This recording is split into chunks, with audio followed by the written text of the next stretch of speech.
Au nom du Père et du Fils et du Saint-Esprit, Amen. Le Seigneur soit avec vous.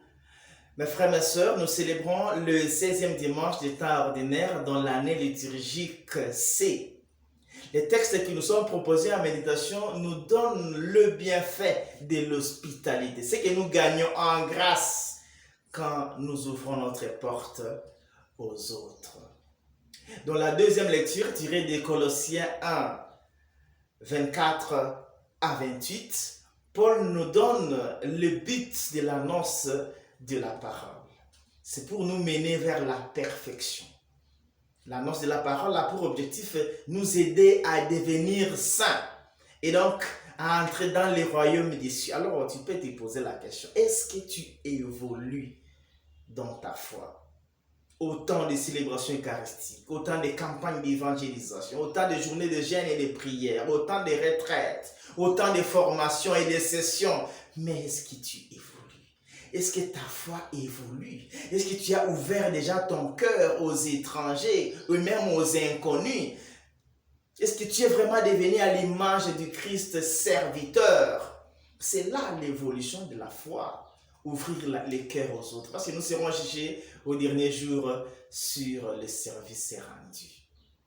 Et dans la lecture de l'évangile, tirée de Luc 10, 38 à 42, Marthe accueille Jésus dans sa maison.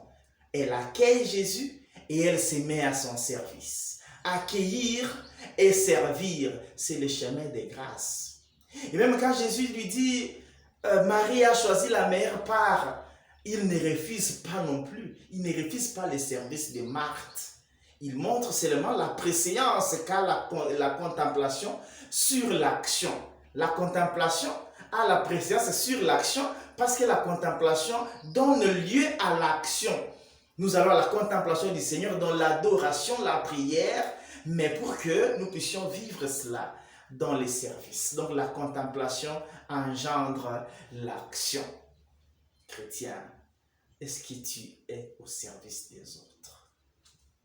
Et dans la première lecture tirée de Genèse 18, 1 à 10, Abraham reçoit le Seigneur, mais qui lui apparaît en 3 personnes. C'est ici qu'il est important de souligner qu'Abraham a reçu la Sainte Trinité. Il a reçu 3 hommes, mais il s'adresse à eux comme à une seule personne. Et il est dit qu'il a accueilli le Seigneur Dieu lui-même. Il y a 2 verbes très intéressants dans cette péricope. Le verbe courir et le verbe c'est hâter. Quand Abraham voit ces 3 hommes inconnus, parce que jusqu'il ne connaît pas leur identité, il court. Après les avoir installés, Abraham parlera certainement avec sa femme, il court aussi pour aller chercher les veaux gras. Et après avoir installé ces gens, il se hâte pour aller vers Sarah, sa femme.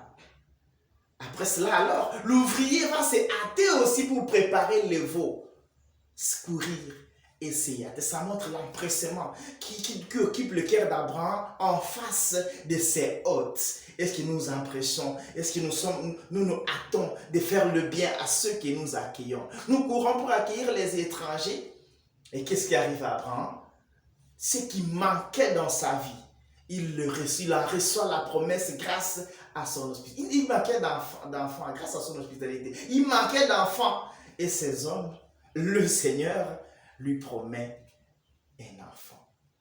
Ce qui manque dans notre vie, nous pouvons avoir la grâce de les combler si nous sommes hospitaliers. L'hospitalité ouvre à la grâce. L'hospitalité comble le vide de notre vie. L'hospitalité soulage même nos manques, soulage nos peines. Que le Seigneur nous aide à être hospitaliers. Parce qu'accueillir, c'est accueillir le Seigneur lui-même. Tout ce qui, comme Jésus nous a dit les dimanches derniers, tout ce que nous dépensons pour ceux que nous avons accueillis, c'est le Seigneur qui nous les remboursera. Le Seigneur nous donne toujours des grâces chaque fois que nous accueillons. Que le Seigneur nous aide à être hospitaliers pour recevoir ses grâces. Bon dimanche à toutes et à tous. Que Dieu Tout-Puissant vous bénisse et vous garde, le Père, le Fils et le Saint-Esprit. Amen.